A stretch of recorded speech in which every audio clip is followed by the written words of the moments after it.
Assalamualaikum warahmatullahi wabarakatuh. Halo semuanya, perkenalkan nama saya Siti Sama Aprilianti, kelas 10 MIPA 6, pelajaran kimia. Jadi, di sini saya akan menjelaskan tentang ruang lingkup kimia dan manfaatnya dalam kehidupan sehari-hari. Ilmu kimia adalah ilmu pengetahuan alam yang secara khusus berisi kajian tentang perubahan materi dan energi yang terlibat dalam perubahan materi. Materi adalah segala sesuatu yang memiliki massa dan volume. Contohnya pulpen, gawai pintar, udara, air, dan oksigen. Penyusun materi, yaitu yang pertama ada atom. Atom adalah partikel terkecil penyusun materi. Kumpulan atom-atom sejenis yang sama disebut unsur. Kedua ada molekul, yaitu gabungan dua atom atau lebih.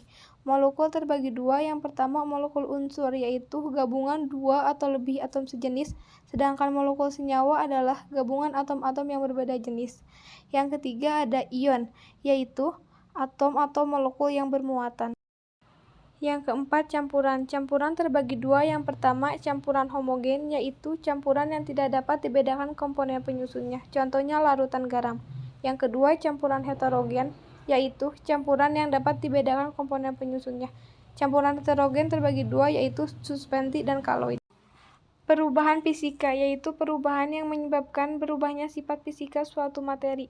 Sedangkan perubahan kimia adalah perubahan yang menyebabkan terbentuknya zat baru ditandai dengan adanya perubahan warna, adanya endapan, dan timbulnya gas dan gelembung.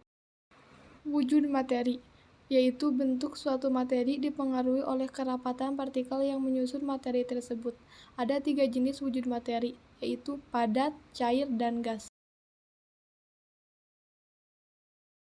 Manfaat ilmu kimia dalam kehidupan sehari-hari. Beberapa manfaat yang sebenarnya itu merupakan peran ilmu kimia dalam kehidupan manusia. Berikut ini beberapa manfaat ilmu kimia. Contohnya, bidang ilmu pertanian, yaitu pemupukan untuk menjaga kesuburan tanah. Bisa dilihat manfaat ilmu kimia di bidang yang lainnya. Seperti manfaat ilmu kimia dalam bidang ilmu pangan, yaitu penemuan zat adiktif seperti pewarna, pengawet, penyedap, perisa makanan, dan pemanis buatan. Manfaat mempelajari ilmu kimia. Yang pertama, mengetahui kandungan kimia yang ada di makanan dan minuman. Kedua, memahami kekuasaan Allah. Ketiga, mengetahui manfaat dan bahaya kimia. Keempat, memahami lebih baik alam sekitar dan berbagai proses yang berlangsung di dalamnya. Sekian video penjelasan ruang lingkup kimia dan manfaatnya. Terima kasih sudah menonton. Wassalamualaikum warahmatullahi wabarakatuh.